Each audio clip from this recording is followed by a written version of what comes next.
જીપીએસસીની advertise number 5માં 2026-27ની જે vacancy છે એમાં ગુજરાતી વિષયમાં પણ ફેરફાર કરવામાં આવ્યો છે.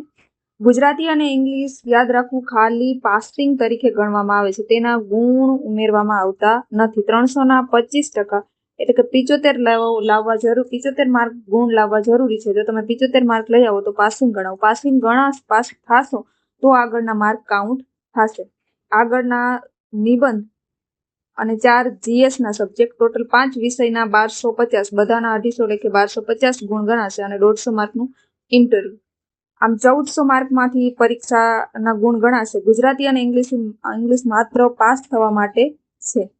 ગુજરાતી અભ્યાસક્રમમાં પણ થોડો ઘણો ફેરફાર કરવામાં આવ્યો છે. ટોટલ 300 ગુણનું પેપર છે અને 3 કલાકનો તમારી પાસે સમયગાળો છે. 2 નવા ફોર્મેટ ઉમેર્યા છે. ટોટલ 12 ફોર્મેટ છે.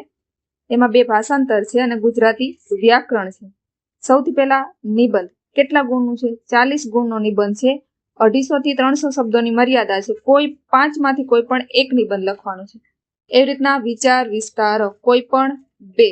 100 અને 150 શબ્દોની મર્યાદા છે. 20 ગુણના છે. વિચાર વિસ્તાર 2 લખવાના છે. ઔપચારિક ઉદ્બોધન એટલે કે સ્પીચ એ પણ 150 શબ્દોની છે.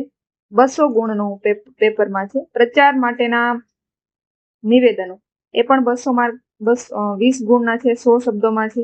પત્ર લેખન 150 શબ્દોમાં છે અને 200 ગુણનું છે. ચર્ચા પત્ર એ પણ 150 શબ્દોમાં છે અને 20 ગુણનું છે. અહેવાલ લેખન અને સંવાદ લેખન એ પણ 20 માર્કના છે. આ અગાઉ ફોર્મેટ બધા આવેલા છે. ભાષાંતર છે 2 ભાષાંતર કરી નાખ્યા. બંનેના 20 માર્ક છે. બેઠકની કાર્યવાહીની નોંધ અને અંગ્રેજી અરજી લેખન આ બંને નવા ફોર્મેટ છે. બંને 150 શબ્દોની મર્યાદામાં છે અને બંનેના 20 ગુણ છે. બધા ફોર્મેટના 20 ગુણ છે. નિબંધના 40 અને ગુજરાતી વ્યાકરણના 40.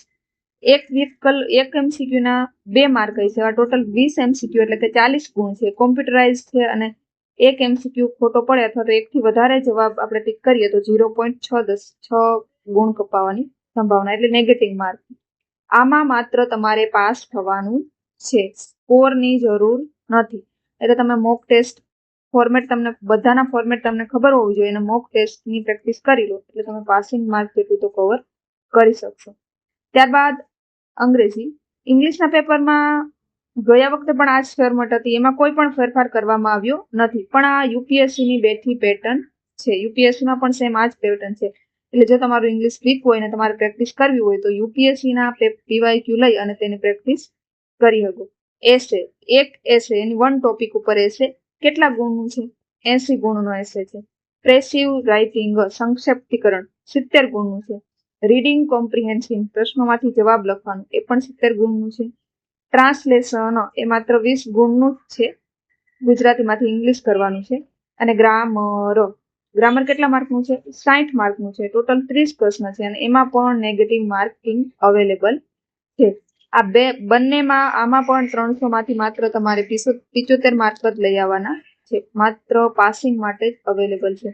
જો તમે જૂના પીવાયક્યુના પેપર, જૂના જીપીએસસીનું પેપર અને ઇંગ્લિશ માટે યુપીએસસીનું પેપર તમે સોલ્વ કરી લો તો તમે પાસિંગ ગુણ જેટલું કરી શકશો.